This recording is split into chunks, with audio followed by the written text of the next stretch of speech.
I was just saying, make it international boxing. So I'm joined by Michael Conlan for the first time. How are you today, mate? Oh, good, Rosh. How are you, mate? All good, thank you. How was your training session before you come in? It was tough, serious graft today. Big session, so I'm happy it's done. But yeah, I enjoyed it. Perfect. Do you have a good Easter as well, just before we get cracking into it? It's just another day, isn't it? Really, at the minute, when you're in training camp, you can't really celebrate any of the holidays. You just got to keep working for you. It was just nice and chilled out. I'm going to jump straight into it. Bernardo Lopez, May 27th, Belfast. It was spoke about for quite some time, obviously, when you won your fight against Karen Worthy, and then Bernardo beat Mauricio after fight. Was there ever a time where you thought the fight wasn't going to happen at all? No, I always thought the fight was happening. I know I just let Jamie deal with all the mad stuff which is going on in the negotiations, and I know it tends to fight. I heard the fight was possibly off once or twice, but you know, I'm just happy it's done, and now we're going to Belfast. It was almost like the stars were aligned, sort of thing. Like that night, you both needed to get through the fight. You both saw. I'm pretty sure Bernardo is with Top Rank or has a deal with Top Rank. Obviously, it was like the stars were aligned. One of the things in the negotiations were there was a rematch clause with Bernardo Lopez. Are you aware of that at all? No, I just leave it all to Jamie. He deals with it all, and he fills me in on things, yes, but I think there is some sort of rematch clause, but I think there's different terms on it. I'm not really sure what it is. Do you read, if there is one, do you read too much into that? Because I know when there was the Euclid Smith situation, they were saying you're not confident, you've got a rematch clause. Do you read anything into that at all? No, I think it's just smart business. If you know, the champion usually gets a rematch clause, especially on voluntary defences. So it's not something I really want to do, not something I'd be really worried about. Because I know I'll win, I know I'll beat him again later, but yeah, if there is a rematch clause and whatever way it's working, there's no problem. It's perfect. We briefly touched on today's session. How is camp just going in general and sparring? Is that all going well? Everything's going great. I'm in a really good place mentally, physically, and I don't think I've ever been as excited for a fight as I am for this. I'm really looking forward to it. It's a fight, I believe, you know, which suits my style down to the ground. I believe Lopez is an unbelievable fighter. I think he's class. I think his style is very unorthodox, and he does some things very good, some things not so good. I have the most respect for him, and I'm delighted he's coming to Belfast. I'm honoured to fight him. Do you believe he's one of the, obviously he's got the world title, you've got Mauricio, Lara, Leigh Wood's even up there, Robeisy Ramirez.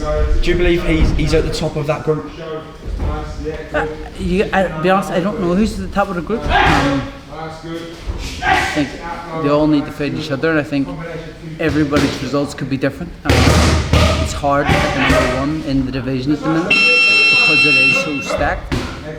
Even among champions and the people who are not champions, there's some very good fighters in the division. So I don't know who's number one, but I do rate him up in the top three anyway. I know you've said you've been in the best mental shape and physical shape for this camp. Is there anything you've changed from the Wood defeat? Obviously that was a defeat back in March. Now I've never known anyone, by the way, to have two fights straight after, then go straight into world title fight. Usually it's have quite a lot of time off and then go into a few easy fights, but you went in with a puncher, 5-time European world champion. Yeah. Have you changed anything from that Wood defeat at all? I think it's just experience. I've learned a lot. I've been in a fight where, you know, it was fight of the year obviously, and it was a grueling 12 rounds. You know, I didn't see the final bell, but you know, up until that point, you know, I was quite comfortably in control, I thought, at times.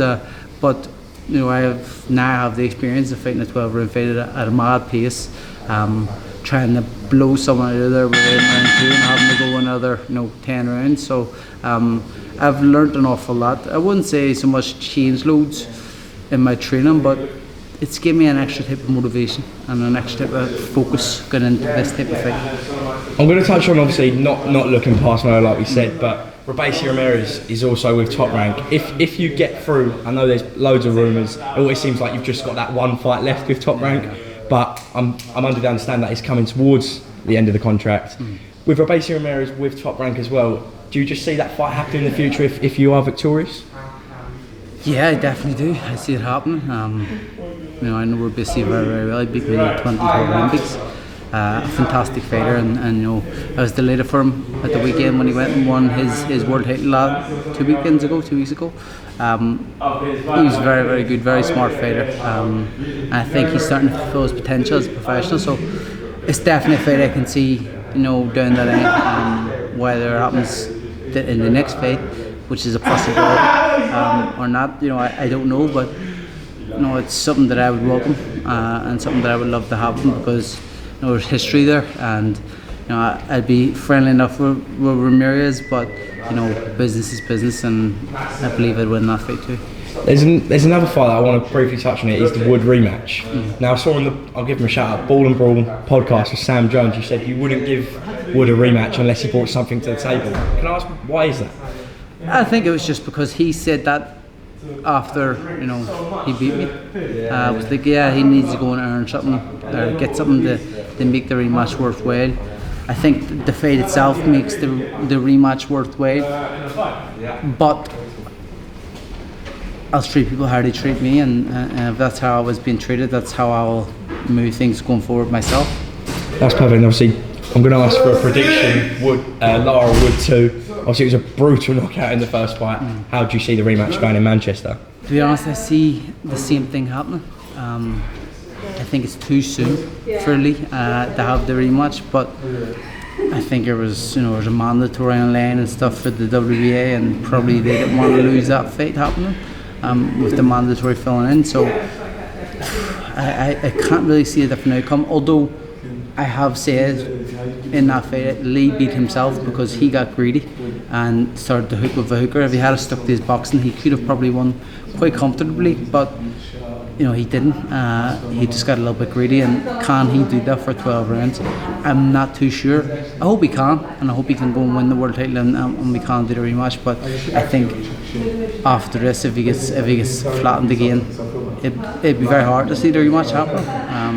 They make it worthwhile, because for me, I take my ego completely to the decisions when I'm making them here in boxing.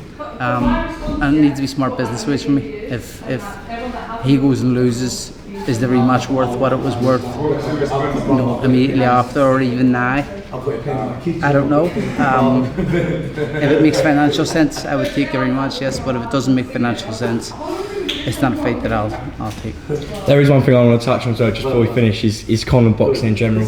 A show in Galway, May 27th as well. Just touch on obviously sharing a card with Kieran Malloy, everyone in the stable. Just a quick word on that, and how much it means to you for Conlan Boxing and how it's thriving just at the moment. Yeah, listen, it's something that, you know, I'd always wanted to do, was, you know, with my brother, set up our own kind of boxing promotional kind of thing and management kind of thing, and now we've done that and the ball is rolling, and now we're going to have our first show in the south of Ireland. It's really, really exciting. We've got a star in Kieran Malloy who can head in his own show, which is fantastic. And then we've got Kurt Walker, who is also my flatmate, my gym mate, and you know, bloody help manage them. So it's great. It's great to see these guys could you know, head in his own show in Belfast very, very soon. So it's great. Yeah, it's fantastic. It makes me really proud to know that the name is also living on after me fighting. You know, once I finish boxing, I stay in boxing, obviously, with the management and the promotional side of things with Jamie. And you know, we plan on bringing the next person through in Belfast and Ireland who can headline their own shows and put on big events like what I'm doing. That's perfect. That was my final question, Michael. I really appreciate your time, and best luck May 27th. Cheers, mate. Thank you. Thank you for that. I really appreciate it, mate.